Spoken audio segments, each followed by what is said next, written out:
श्रीगणेशाय नमः। श्रीविष्णोः सतनामि स्तोत्रम्। नारद उवाच ॐ वासुदेवं हृषीकेशं वामनं जलशायिनं जनार्दनं हरिकृष्णं श्रीवक्षं गरुडध्वजं वाराहं पुण्डरीकाक्षं नृसिंहं नरकान्तकम् अव्यक्तं शाश्वतं विष्णु मनन्तं मजमव्ययं नारायणं गदाध्यक्षं गोविन्दं कीर्तिभाजनं गोवर्धनोधरं देवं भूधरं भुवनेश्वरं वेत्तारं यज्ञपुरुषं यज्ञेशं यज्ञवाहकं चक्रपाणिं गदापाणिं शङ्खपाणिं नरोत्तमं वैकुण्ठं दुष्टदमनं भूगर्भं पीतवाससां त्रिविक्रमं त्रिकालज्ञं त्रिमूर्तिं नन्दिकेश्वरं रामं हयग्रीवं भीमं रौद्रं भौद्भवं श्रीपतिं श्रीधरं श्रीशां मङ्गलं मङ्गलायुधं दामोदरं दमोपेतं केशवं केशिसूदनं वरेण्यं वरदं विष्णु आनन्दं वसुदेवजां हिरण्यरेतसं दीप्तं पुराणं पुरुषोत्तमं सकलं निष्कलं शुद्धं निर्गुणं गुणशाश्वतं हिरण्यतनुसङ्काशं सूर्यायुतसमप्रभां मेघश्यामं चतुर्बाहुं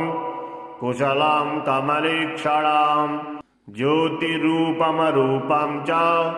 स्वरूपं रूपसंस्थितं सर्वज्ञं सर्वरूपस्थं सर्वेषां सर्वतोमुखं ज्ञानं कूटस्थमचलं ज्ञानदं परमं प्रभुं योगी संयोगनिष्णातं योगिनं योगरूपिणाम् ईश्वरं सर्वभूतानां वन्दे भूतमयं प्रभुम् इति नाम शतं दिव्यं वैष्णवं खलु पापहं व्यासेन कथितं पूर्वं सर्वपापप्रणाशनं या पठेत् प्रातरुत्थाय स भवेद् वैष्णवो नरः सर्वपापविशुद्धात्मा विष्णुसायुज्यमवाप्नुयात् चन्द्रायणसहस्राणि कन्यादानि शतानि च गवां लक्षसहस्राणि मुक्तिभागी भवेन्नरः अश्वमेधायुतं पुण्यं फलं प्राप्नोति मानवः ॐ वासुदेवं हृषीकेशं वामनं जलशायिनं जनार्दनं हरिकृष्णं श्रीवक्षं गरुडध्वजं वाराहं पुण्डरीकाक्षं नृसिंहं नरकान्तकम् अव्यक्तं शाश्वतं विष्णु मनन्तं मजमव्ययं नारायणं गदाध्यक्षं गोविन्दं कीर्तिभाजनं गोवर्धनोधरं देवं भूधरं भुवनेश्वरं वेत्तारं यज्ञपुरुषं यज्ञेशं यज्ञवाहकं चक्रपाणिं गदापाणिं शङ्खपाणिं नरोत्तमं वैकुण्ठं दुष्टदमनं भूगर्भं पीतवाससां त्रिविक्रमं त्रिकालज्ञं त्रिमूर्तिं नन्दिकेश्वरं रामं हयग्रीवं भीमं रौद्रं भौद्भवं श्रीपतिं श्रीधरं श्रीशां मङ्गलं मङ्गलायुधां दामोदरं दमोपेतां केशवं केशिसूदनां वरेण्यं वरदं विष्णो आनन्दं वसुदेवजां हिरण्यरेतसां दीप्तां पुराणं पुरुषोत्तमां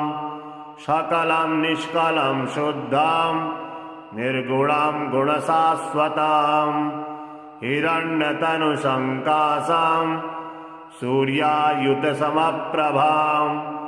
मेघश्यामां चतुर्बाहुं कुशलां कमलीक्षणां ज्योतिरूपमरूपं च स्वरूपं रूपसंस्थितां सर्वज्ञां सर्वरूपस्थां सर्वेषां सर्वतोमुखां ज्ञानां कूटस्थमचलां ज्ञानदां परमां प्रभुं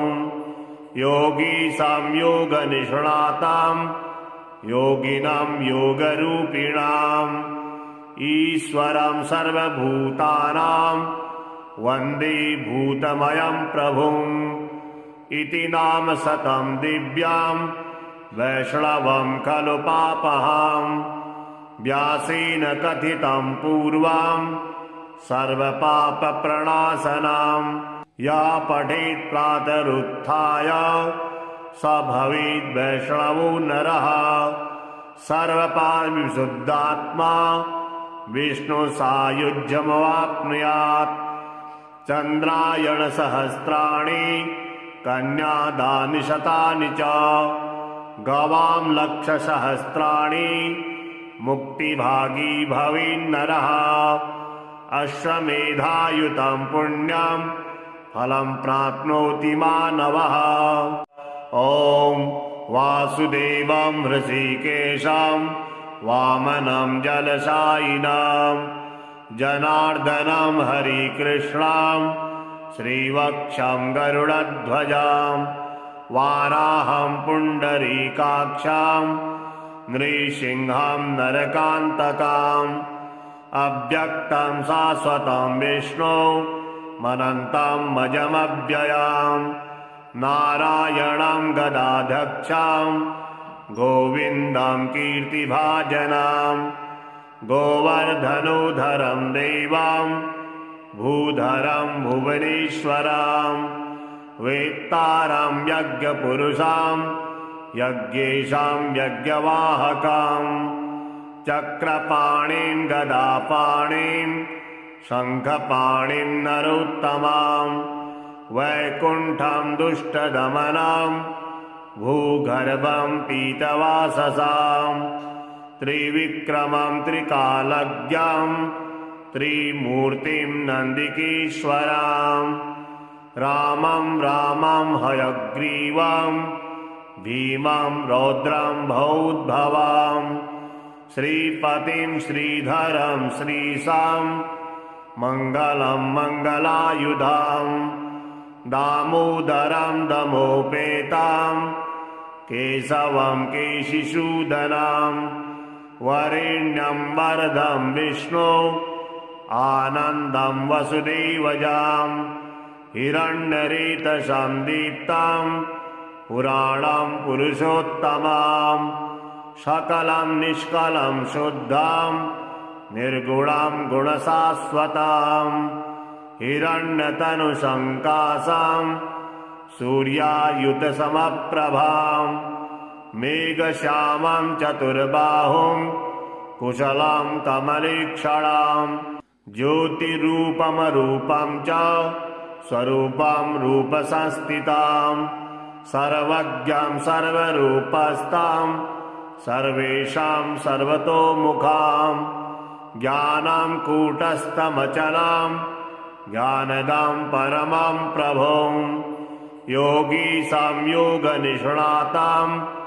योगिनां योगरूपिणाम् ईश्वरं सर्वभूतानां वन्दे भूतमयं प्रभुम् इति नाम शतं दिव्यां वैष्णवं खलु पापहां व्यासेन कथितं पूर्वं सर्वपापप्रणाशनं या पठेत् प्रातरुत्थाय स भवेद् वैष्णवो नरः सर्वपापविशुद्धात्मा विष्णुसायुज्यमवाप्नुयात् चन्द्रायणसहस्राणि कन्यादानि शतानि च गवां लक्षसहस्राणि मुक्तिभागी भवेन्नरः अश्वमेधायुतं पुण्यं फलं प्राप्नोति मानवः। ॐ वासुदेवं हृषीकेशं वामनं जलशायिनं जनार्दनं हरिकृष्णं श्रीवक्षं गरुडध्वजं वाराहं पुण्डरीकाक्षं नृसिंहं नरकान्तकम् अव्यक्तं शाश्वतं विष्णु मनन्तं मजमव्ययं नारायणं गदाध्यक्षं गोविन्दं कीर्तिभाजनं गोवर्धनोधरं देवं भूधरं भुवनेश्वरं वेत्तारं यज्ञपुरुषं यज्ञेशं यज्ञवाहकं चक्रपाणिं गदापाणिं शङ्खपाणिं नरोत्तमं वैकुण्ठं दुष्टदमनं भूगर्भं पीतवाससां त्रिविक्रमं त्रिकालज्ञं त्रिमूर्तिं नन्दिकेश्वरं रामं रामं हयग्रीवं भीमं रौद्रं भौद्भवं श्रीपतिं श्रीधरं श्रीशां मङ्गलं मङ्गलायुधं दामोदरं दमोपेतं केशवं केशिसूदनं वरेण्यं वरदं विष्णु आनन्दं वसुदेवजां हिरण्यरेतसं दीप्तं पुराणं पुरुषोत्तमं सकलं निष्कलं शुद्धं निर्गुणं गुणशाश्वतं हिरण्यतनुसङ्काशं सूर्यायुतसमप्रभां मेघश्यामं चतुर्बाहुं कुशलं कमलेक्षणं ज्योतिरूपमरूपं च स्वरूपं रूपसंस्थितं सर्वज्ञं सर्वरूपस्थं सर्वेषां सर्वतोमुखां ज्ञानं कूटस्थमचलं ज्ञानदं परमं प्रभुं योगी संयोगनिष्णातं योगिनं योगरूपिणाम् ईश्वरं सर्वभूतानां वन्दे भूतमयं प्रभुम् इति नाम शतं दिव्यां वैष्णवं खलु पापहं व्यासेन कथितं पूर्वं सर्वपापप्रणाशनं या पठेत् प्रातरुत्थाय स भवेद् वैष्णवो नरः सर्वपापविशुद्धात्मा विष्णुसायुज्यमवाप्नुयात् चन्द्रायणसहस्राणि कन्यादानि शतानि च गवां लक्षसहस्राणि मुक्तिभागी भवेन्नरः अश्वमेधायुतं पुण्यं फलं प्राप्नोति मानवः। ॐ वासुदेवं हृषीकेशं वामनं जलशायिनं जनार्दनं हरिकृष्णं श्रीवक्षं गरुडध्वजं वाराहं पुण्डरीकाक्षं नृसिंहं नरकान्तकम् अव्यक्तं शाश्वतं विष्णु मनन्तं मजमव्ययं नारायणं गदाध्यक्षं गोविन्दं कीर्तिभाजनं गोवर्धनोधरं देवं भूधरं भुवनेश्वरं वेत्तारं यज्ञपुरुषं यज्ञेशं यज्ञवाहकं चक्रपाणिं गदापाणिं शङ्खपाणिं नरोत्तमां वैकुण्ठं दुष्टदमनं भूगर्भं पीतवाससां त्रिविक्रमं त्रिकालज्ञं त्रिमूर्तिं नन्दिकेश्वरां रामं हयग्रीवं भीमं रौद्रं भौद्भवां श्रीपतिं श्रीधरं श्रीशां मङ्गलं मङ्गलायुधां दामोदरं दमोपेतां केशवं केशिसूदनां वरेण्यं वरदं विष्णो आनन्दं वसुदेवजां हिरण्यरेतसां दीप्तां पुराणं पुरुषोत्तमां सकलं निष्कलं शुद्धां निर्गुणां गुणशाश्वतां हिरण्यतनुसङ्कासां सूर्यायुतसमप्रभां मेघश्यामं चतुर्बाहुं कुशलं कमलेक्षणां ज्योतिरूपमरूपं च स्वरूपं रूपसंस्थितां सर्वज्ञां सर्वरूपस्थां सर्वेषां सर्वतोमुखां ज्ञानं कूटस्थमचलां ज्ञानदां परमं प्रभुं योगीशां योगनिष्णातां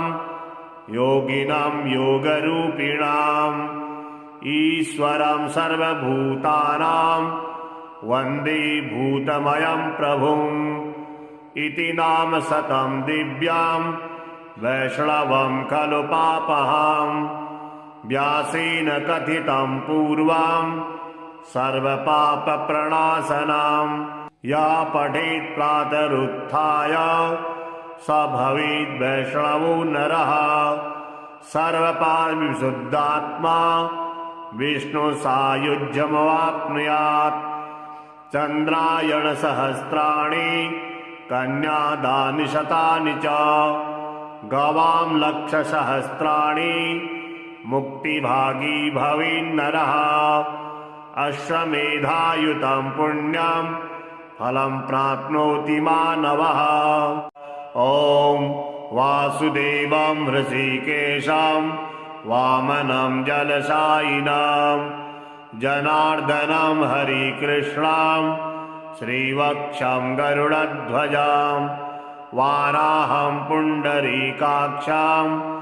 नृसिंहं नरकान्तकाम् अव्यक्तं शाश्वतं विष्णु मनन्तं मजमव्ययां नारायणं गदाध्यक्षं गोविन्दं कीर्तिभाजनं गोवर्धनोधरं देवं भूधरं भुवनेश्वरं वेत्तारं यज्ञपुरुषां यज्ञेशां यज्ञवाहकं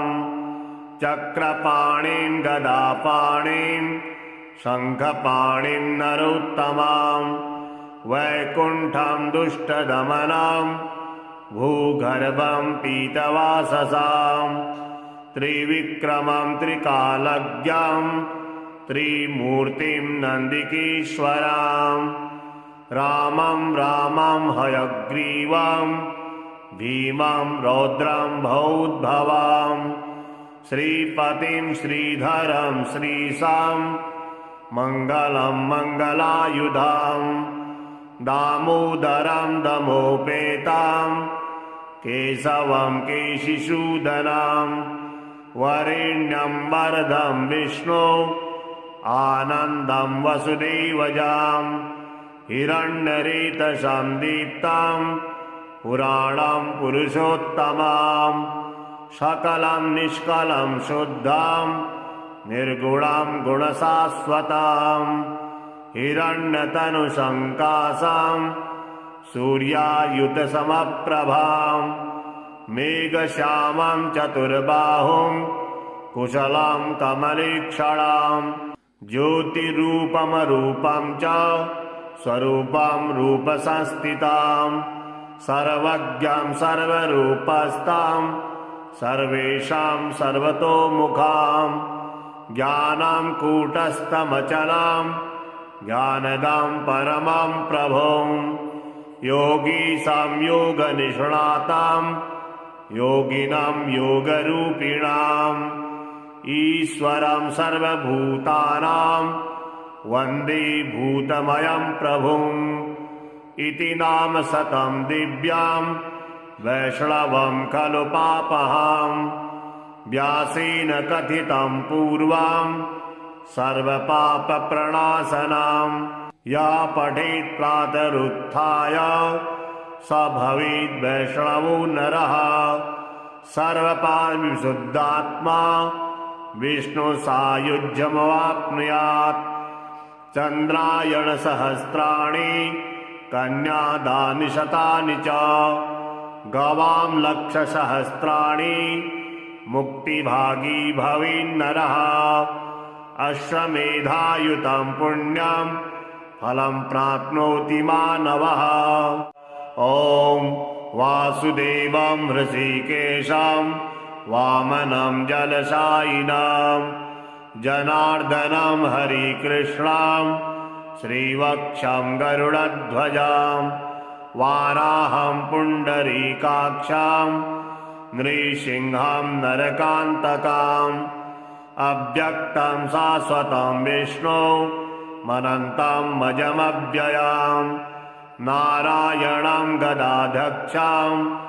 गोविन्दं कीर्तिभाजनं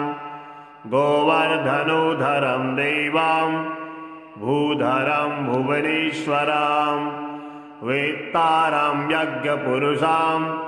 यज्ञेशं यज्ञवाहकं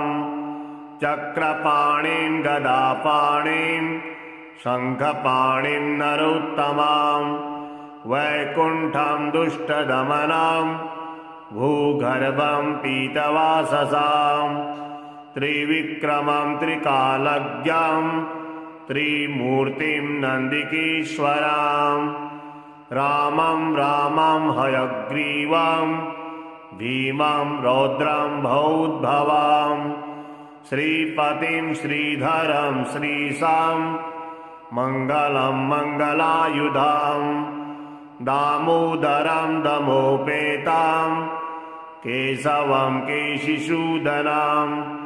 वरेण्यं वरदं विष्णु आनन्दं वसुदेवजां हिरण्यरेतसं दीप्तं पुराणं पुरुषोत्तमं सकलं निष्कलं शुद्धं निर्गुणं गुणशाश्वतं हिरण्यतनुसङ्कासं सूर्यायुतसमप्रभां मेघश्यामं चतुर्बाहुं कुशलं कमलेक्षणां ज्योतिरूपमरूपं च स्वरूपं रूपसंस्थितां सर्वज्ञं सर्वरूपस्थं सर्वेषां सर्वतोमुखां ज्ञानं कूटस्थमचलं ज्ञानदां परमं प्रभुं योगी संयोगनिष्णातां योगिनां योगरूपिणाम् ईश्वरं सर्वभूतानां वन्दे भूतमयं प्रभुम् इति नाम शतं दिव्यां वैष्णवं खलु पापहं व्यासेन कथितं पूर्वं सर्वपापप्रणाशनं या पठेत् प्रातरुत्थाय स भवेद् वैष्णवो नरः सर्वपापविशुद्धात्मा विष्णुसायुज्यमवाप्नुयात् चन्द्रायणसहस्राणि कन्यादानि शतानि च गवां लक्षसहस्राणि मुक्तिभागी भवेन्नरः अश्वमेधायुतं पुण्यं फलं प्राप्नोति मानवः ॐ वासुदेवं हृषीकेशं वामनं जलशायिनं जनार्दनं हरिकृष्णं श्रीवक्षं गरुडध्वजं वाराहं पुण्डरीकाक्षं नृसिंहं नरकान्तकम् अव्यक्तं शाश्वतं विष्णो मनन्तं मजमव्ययां नारायणं गदाध्यक्षं गोविन्दं कीर्तिभाजनं गोवर्धनोधरं देवं भूधरं भुवनेश्वरं वेत्तारं यज्ञपुरुषं यज्ञेशं यज्ञवाहकं चक्रपाणिं गदापाणिं शङ्खपाणिं नरोत्तमं वैकुण्ठं दुष्टदमनं भूगर्भं पीतवाससां त्रिविक्रमं त्रिकालज्ञं त्रिमूर्तिं नन्दिकेश्वरं रामं रामं हयग्रीवं भीमं रौद्रं भौद्भवं श्रीपतिं श्रीधरं श्रीशां मङ्गलं मङ्गलायुधं दामोदरं दमोपेतं केशवं केशिसूदनं वरेण्यं वरदं विष्णो आनन्दं वसुदेवजां हिरण्यरेतसं दीप्तं पुराणं पुरुषोत्तमं सकलं निष्कलं शुद्धं निर्गुणं गुणशाश्वतं हिरण्यतनुसङ्काशं सूर्यायुतसमप्रभां मेघश्यामं चतुर्बाहुं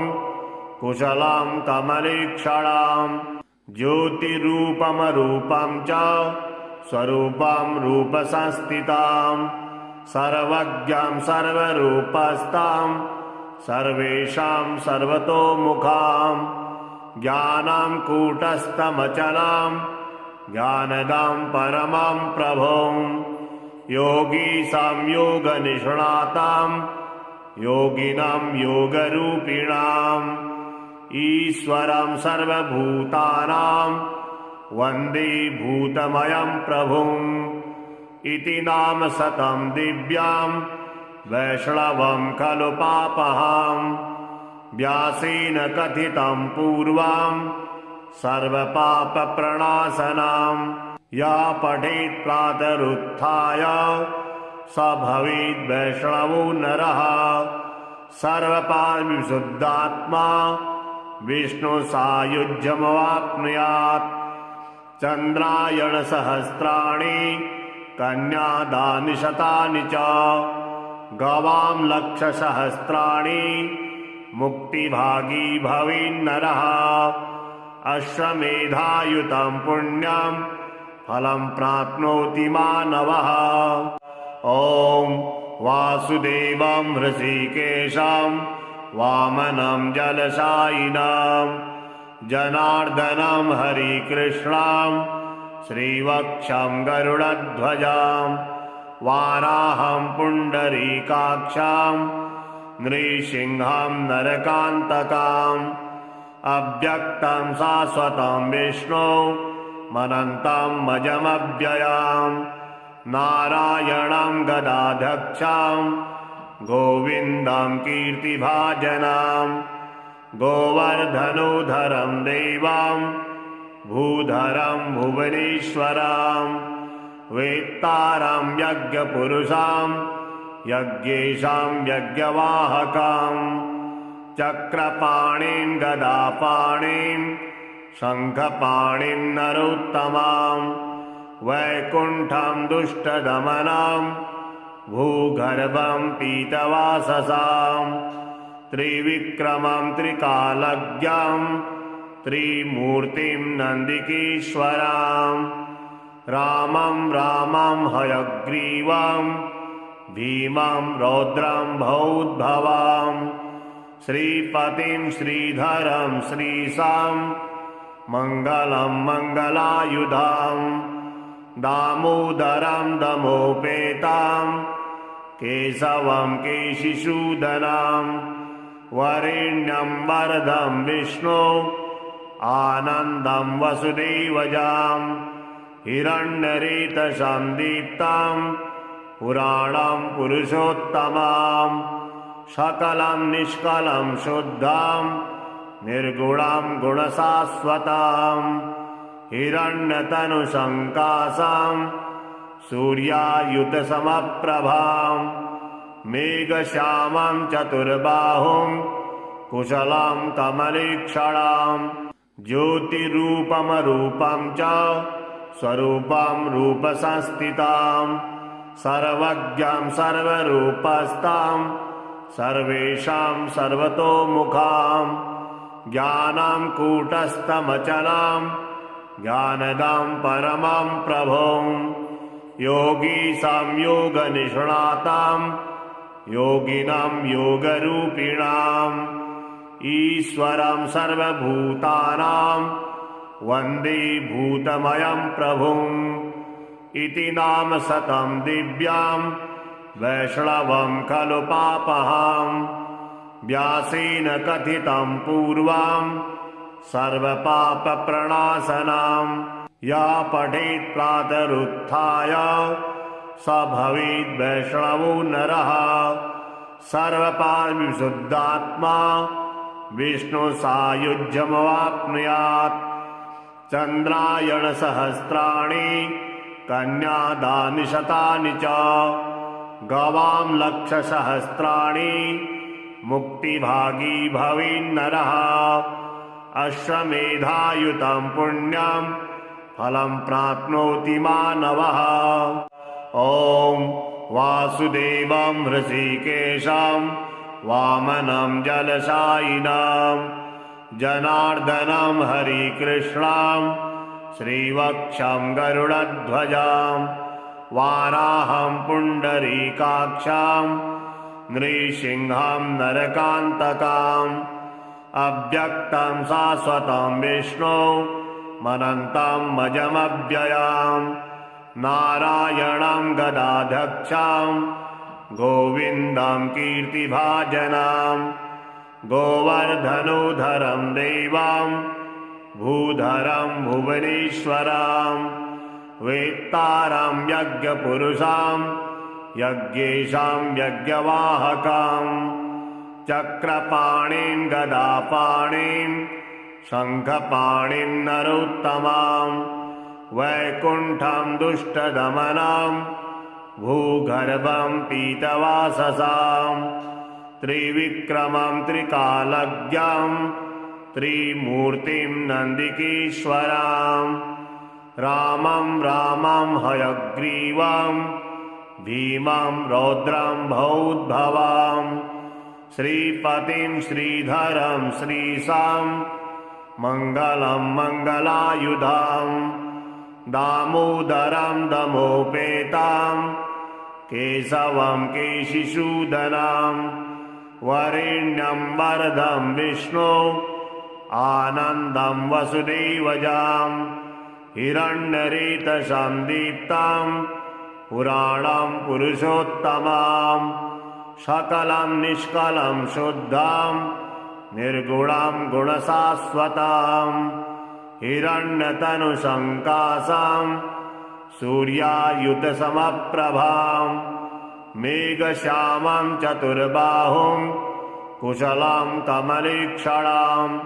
ज्योतिरूपमरूपं च स्वरूपं रूपसंस्थितां सर्वज्ञं सर्वरूपस्तां सर्वेषां सर्वतोमुखां ज्ञानां कूटस्थमचलां ज्ञानदां परमं प्रभुं योगी संयोगनिष्णातां योगिनां योगरूपिणाम् ईश्वरं सर्वभूतानां वन्दे भूतमयं प्रभुम् इति नाम शतं दिव्यां वैष्णवं खलु पापहां व्यासेन कथितं पूर्वां सर्वपापप्रणाशनां या पठेत् प्रातरुत्थाय स भवेद् वैष्णवो नरः सर्वपापविशुद्धात्मा विष्णुसायुज्यमवाप्नुयात् चन्द्रायणसहस्राणि कन्यादानि शतानि च गवां लक्षसहस्राणि मुक्तिभागी भवेन्नरः अश्वमेधायुतं पुण्यं फलं प्राप्नोति मानवः।